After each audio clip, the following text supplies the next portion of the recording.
On a fait un premier trajet l'année dernière où on est allé de France jusqu'en Irak. Donc ça nous a pris une année, c'est à peu près 9000 km. On a traversé toute l'Europe, la Turquie et ensuite on est allé en Irak. Et ensuite on est revenu et là on est entré en Afrique il y a à peu près 6 ou 7 mois. Et du coup on est rentré, en gros le trajet c'est, on est parti de la France, on a traversé le nord de l'Espagne, on a longé la côte atlantique au Portugal. Et ensuite on a pris un bateau pour aller au Maroc, on a longé toute la côte marocaine, on est rentré au Sahara occidental, en Mauritanie, on a traversé le Sénégal, la Gambie, on a remonté toute la Guinée-Bissau pour arriver en Guinée par Koundara et on a prévu de traverser toute la Guinée. Pour l'instant on n'a pas de destination finale, donc on fait un peu au gré des vents comme on dit. On avance, on voit quelles frontières sont ouvertes, qu'est-ce qui nous donne envie, quel pays on a envie de découvrir et on verra ensuite où est-ce qu'on devra s'arrêter, où est-ce qu'on aura envie de rentrer. Alors il y a plein de raisons qui nous ont poussé à partir à vélo et de partir tous les deux. D'abord on avait une envie de voyager. On avait une envie de découvrir les choses différemment qu'à travers le voyage où la destination c'est le point central. Donc nous on voulait que le voyage il soit plus basé sur le trajet que sur seulement la destination finale.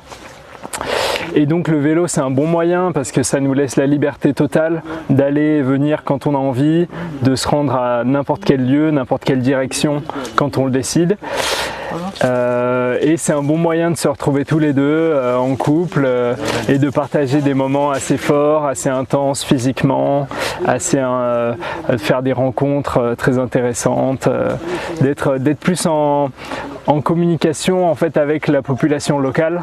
Mais en fait on s'est rencontrés en Chine avec mon compagnon, on était en études là-bas et on parlait d'un grand voyage, donc on voulait déjà partir. On voulait un moyen de voyager qui était respectueux de l'environnement, donc par exemple prendre l'avion énormément de fois dans l'année, pour nous c'était pas possible, ça a trop d'impact sur la planète. Et on voulait aussi un moyen de transport qui nous permet d'être autonome et aussi qui nous permet de rencontrer les gens. Et donc on a pensé au vélo. Et donc pendant 2 ans et demi on a travaillé et tous les mois on avait cet objectif, donc on mettait de l'argent de côté pour pouvoir partir. Et le Covid est arrivé, on a lâché notre travail, on a lâché notre maison et on a parti à vélo. L'Afrique du Sud, on n'a pas, c'est pas forcément un rêve. Après, pourquoi pas, mais on est très attiré aussi par l'Afrique de l'Est. On aimerait beaucoup aller au Kenya, en Tanzanie, en Ouganda. Donc là, l'objectif, c'est déjà d'essayer de terminer l'Afrique de l'Ouest, donc Côte d'Ivoire, Ghana, Togo, Bénin, Nigeria, etc. Et si tous les visas nous le permettent et les frontières aussi, pourquoi pas aller jusqu'en Tanzanie, hein. Nous on essaye un maximum, on a des économies de côté et on se pose toujours la question de qu'est-ce qu'on prend et qu'est-ce qu'on reçoit. Donc on acceptera toujours avec plaisir une invitation à boire le thé.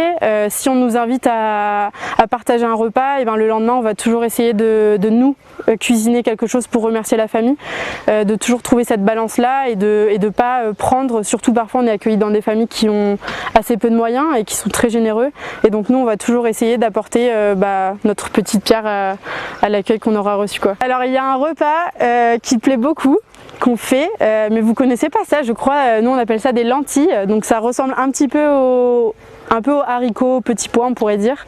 Et donc on cuisine ça dans une sauce avec des tomates et après on mange ça avec du pain. Donc on met un grand plat comme vous mangez ici, hein, plat en commun avec toute la famille. Et à chaque fois qu'on fait ça, tout le monde adore. Donc voilà, c'est ce qu'on a l'habitude de faire.